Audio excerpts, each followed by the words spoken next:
slobodnih i nezavisnih sindikata je osnovana 2002. godine. Nakon velikog zalaganja i truda, ASNS utvrđuje reprezentativnost 2004. godine, učestvuje u pregovorima i potpisuje sa poslodavcem kolektivni ugovor. Sve vreme sindikat ASNS se zalaže za bolji status zaposlenih i veću bezbednost na radu. Jedan od problema sa kojima su se suočavali bio je problem sa visokopećnim gasom.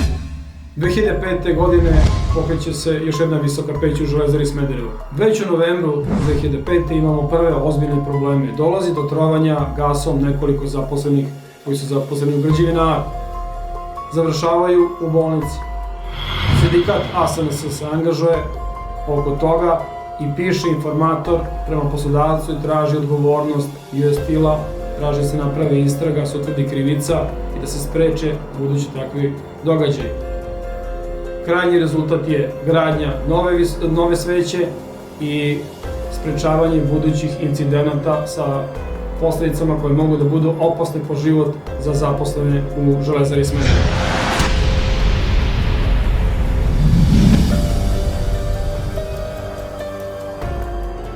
Sindikat ASNS sve vreme ulaže veliki napor i čuva poverenje članova kroz iskreno sindikalno zalaganje za bolji socijalno-ekonomski status zaposlenih. Na petogodišnjem poslovanju US Steel-a menadžment saopštava da sledi svetska ekonomska kriza. Krajem novembra 2011. godine poslodavac US Steel-a predlaže da se zarada zaposlenih ne poveća, iako je pre toga bilo dogovoreno i potpisano u kolektivnom ugovoru. Odbor poverenika ASNS glasa da se predlog poslodavca odbije i da se cena rada poveća na 139 dinara, kako je ranije bilo dogovoreno u skladu sa kolektivnim ugovorom. 2008. godine proizvodnja u Železari Smederevo na maksimum. Ostvaruju se proizvodni rekordi, međutim, nema profita. ASNS na odboru poverenika odlučuje da uputi zahtev poslodavcu da se isplati profit svim zaposlenih. Poslodavac u prvom momentu oglušava naše zahteve, ali mi smo uporni i tražimo poslodavca da se isplati zasluženi profit. Na oglasnim tablama objavljamo plakate u kojima tražimo da se isplati profit svim zaposlenim. Rezultat krajnji je da je profit isplaćivan u naredna 3 meseca.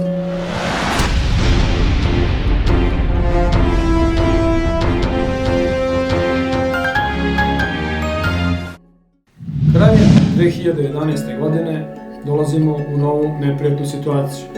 Poslodavac organizuje sastanak sa reprezentativnim sindikatima i traži da se sindikati saglase, se napravi novi aneks u kome neće biti isplata povećanja cene rada kao što je predviđeno u kolektivnom ugovoru koji je potpisan 2009. godine. ASNS na odboru poverenika odlučuje da se ne saglasi sa predlogom poslodavca i odbija predlog US Steel-a da se cena rada ne poveća. Ostaje na snazi kolektivni ugovor koji je potpisan 2009. godine i od 2012. godini povećava se cena rada kako je ugovoreno kolektivnim ugovorom.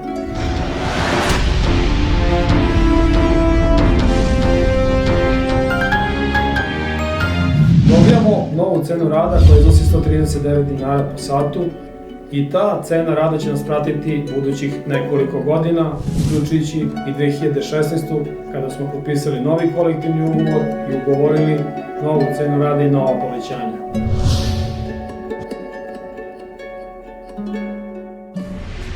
U januaru 2012. godine US Steel napušta Železaru. 2012. godine US Steel napušta Železaru i odlazi iz Srbije i Smedereva, a država je preuzima za $1. Ima mnogo razloga zbog čega je US Steel napustio kompaniju i preuzela je država, između ostalog i svetska ekonomska kriza, ali po našim saznanjima to su troškovi proizvodnja čelika u sledećih i neisplativosti same u sledećih nekoliko godina. To je jedan od glavnih razloga zbog čega su otišli iz Srbije. 1. marta 2013. godine ASNS organizuje protest i zahteva od Vlade Republike Srbije da kao vlasnik Železare pokrene proizvodnju.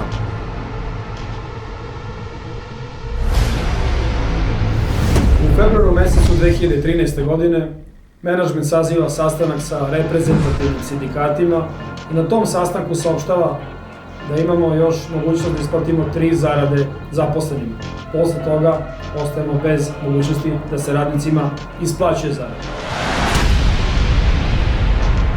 ASNS uz konsultaciju sa centralom ASNS-a organizuje protest sa zahtevom da država pomogne pokretanje jedne visoke peći, jer u tom momentu nijedna visoka peć ne radi. 1. marta 2013. godine ASNS organizuje veliki protest ispred Železare Smederevo. Okuplja se veliki broj članova njihovih porodica sa zahtevom da se pokrene visoka peć. Dolazi delegacija iz Ministarstva ekonomije i finansija i sa druga 2 reprezentativna sindikata pregovaramo oko pokretanja visoke peći u Železari Smederevo.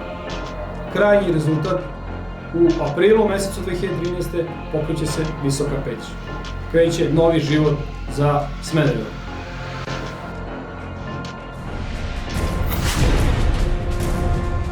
Od jula 2012. godine staje sa radom i druga visoka peć i deo zaposlenih se šalje na plaćeno odsustvo. Zbog veoma teške i neizvesne situacije dolazi tadašnji ministar Dinkić i daje predlog da se Vlada Republike Srbije zaduži kod komercijalnih banaka kako bi se pokrenula proizvodnja u Železari. Takođe je predloženo da se potpiše aneks kolektivnog ugovora sa umanjenjem cene radnog sata 20% od 139 dinara. 2014. godine stupa na snagu Zakon o umanjenju plata i penzija za još 10% za već sniženu cenu rada. Nakon toga cena radnog sata je 100 dinara.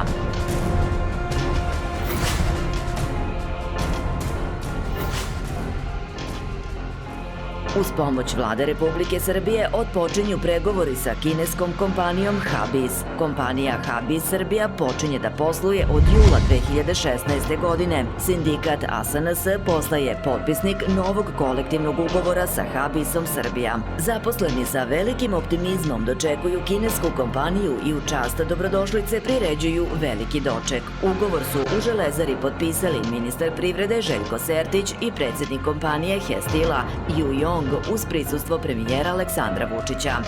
Ju Jong je izjavio da kineska kompanija posluje u više od 100 zemalja sveta i da posjeduje najsavremeniju opremu. Planirana investicija u Železaru biće oko 300 miliona eura. Jong je rekao i da je ovaj današnji ugovor osnova za dalje kineske investicije u Srbiji.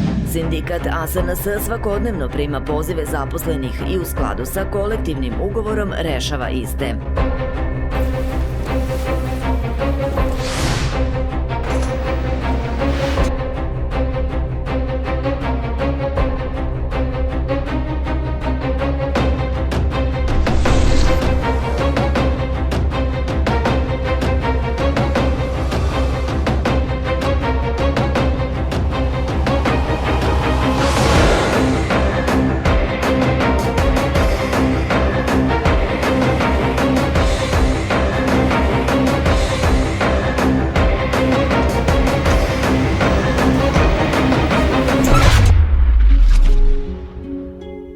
Članovi sindikata ASNS koji su dobili upozorenje za otkaz ugovora o radu uspešno su zastupani i odbranjeni u postupcima koji su se vodili protiv njih. Nije bilo otkaznih ugovora o radu. Istakao bih da se sindikat ASNS zalaže za bolje uslove radnika u Železari, radi na polju bezbednosti, radi na ceni rada i ima punu pravnu pomoć kada to radnicima fabrike zatreba.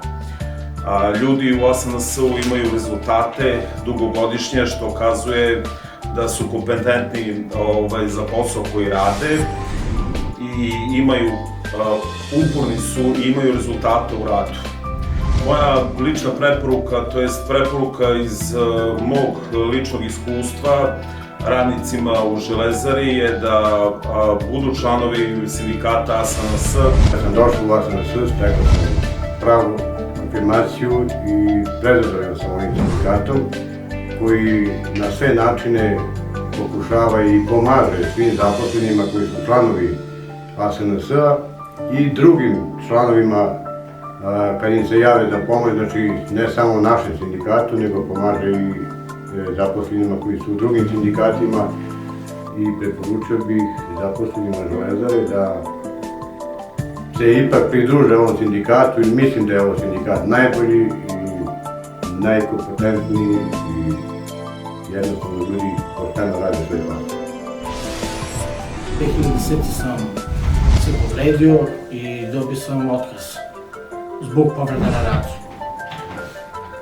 I 4 godine nisam radio sam privatno, snalazio sam se za život, imam ženu, 2 maloletna deteta. Obratio sam se sindikatu, 2015. su me vratili, uz pomoć njih, normalno. Sad sam u Železari pod ugovorom. Nadam se da ću da dobijem rešenje za stalno, da bi svakom preporučio da su učlanili SNS. Sindikat ASNS uručuje poklone svojim članovima za odlazak u penziju i marketinškim akcijama afirmiše duh solidarnosti i pripadnosti. ASNS organizuje sportske igre i seminare na kojima se edukuju poverenici i rukovodstvo sindikata sa ciljem što boljeg zastupanja interesa i prava radnika. Sindikat ASNS takođe je učestvovao u akcijama koje su imale za cilj očuvanje i zaštitu prava radnika u drugim kompanijama, kao što su Želvoz, Jumko Vranje i druge. Sindikat ASNS ostaje istrajan u nameri da zaštiti svakog svog člana i izbori se za njegov dostojanstven život i rad.